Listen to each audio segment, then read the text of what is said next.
Ally Kamwe alikuwa na room ya kusaidiwa zaidi ya hapo, kama ni kuonywa. Na ndio maana tunashangaa Ally Kamwe yule sasa hivi anaongea kama malaika. Kumbe kuna kitu alikuwa ashajua kwamba kuna nyundo inamwakia. Ni wakati mgumu sana kwa Ally Kamwe. Mjivike wewe kama ndo Ally Kamwe. Nimeona rumors kubwa kuhusiana na Ally Kamwe. Lakini mitazamo ya watu wengi inakuwa inatofautiana. Kwa kile Ally Kamwe alichokuwa anashtakiwa nacho kwenye kamati ya maadili ya shirikisho la mpira wa miguu Tanzania, kwamba ni uchochezi.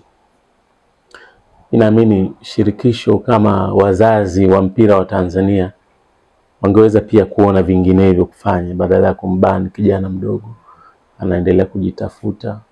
Na nafikiri hata kama wangemuonya ingekuwa ni kumrejesha pia. Kwa hiyo kama ni kweli Ally Kamwe amefungiwa miaka 2, ni pigo kwa Young Africans, lakini ni pigo kwa Ally yeye mwenyewe. Ally ni kijana, anaendelea kupambana na maisha yake. Maisha ya Kiswahili tunafahamiana. Kila mtu tukianza kuoneshana kwenu wapi, nafikiri unaweza kujua ukaheshimu kila nafasi ambayo Mungu anakupatia. Sehemu ya kupata mkate ungeweza kuheshimu vizuri. Tunasubiri tamko la shirikisho kwenda kwa umma kuona kama ni kweli Ally Kamwe amefungiwa.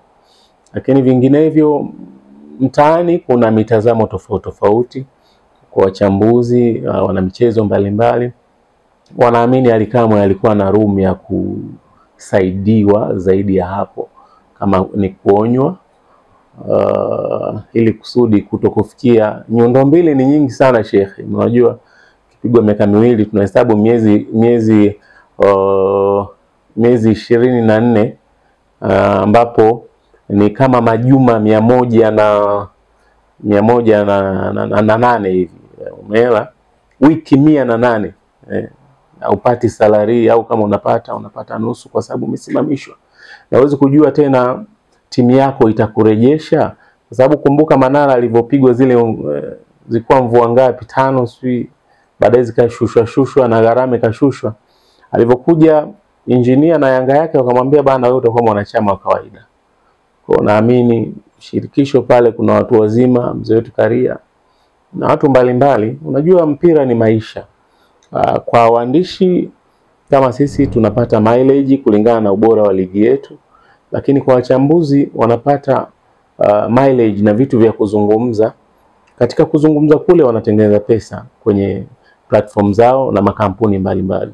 Lakini pia kwa wasemaji wanazibrand team zao. Katika kubrand team zao, merchandise za team zinakwenda, kama ni jezi, kama ni vitu vingi kwenye mpira wa Tanzania.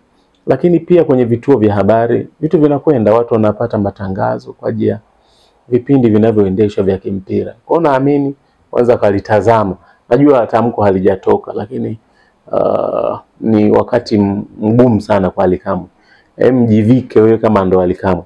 Na ndio maana tunashangaa Ally Kamwe yule sasa hivi anaongea kama malaika. Kumbe kuna kitu alikuwa ashajua kwamba kuna nyundo inamwakia. Kwa hiyo naamini shirikisho wanaweza katoa way forward kuhusu Ally Kamwe, kwa sababu tangazo hatujaliona, ni tetesi. Lakini tetesi yani lisemwalo linakuepo, maana yake inakuwa ni within. Yani watu wote waweze kuwa wanazua tu jambo kutoka hewani. Kwa hiyo kama ni hivyo itakuwa ni changamoto. Lakini watu wengine pia wanajiuliza kwamba semaji yeye hatima yake ikoje. Na mimi sina la kusema, lakini tusubiri kwamba ni nini kitatangazwa kuhusiana na maamuzi, kwa sababu ni wawili walifikishwa kwenye kamati ya maadili ya TFF.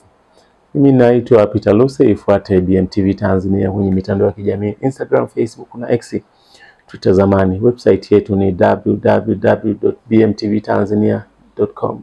Asante.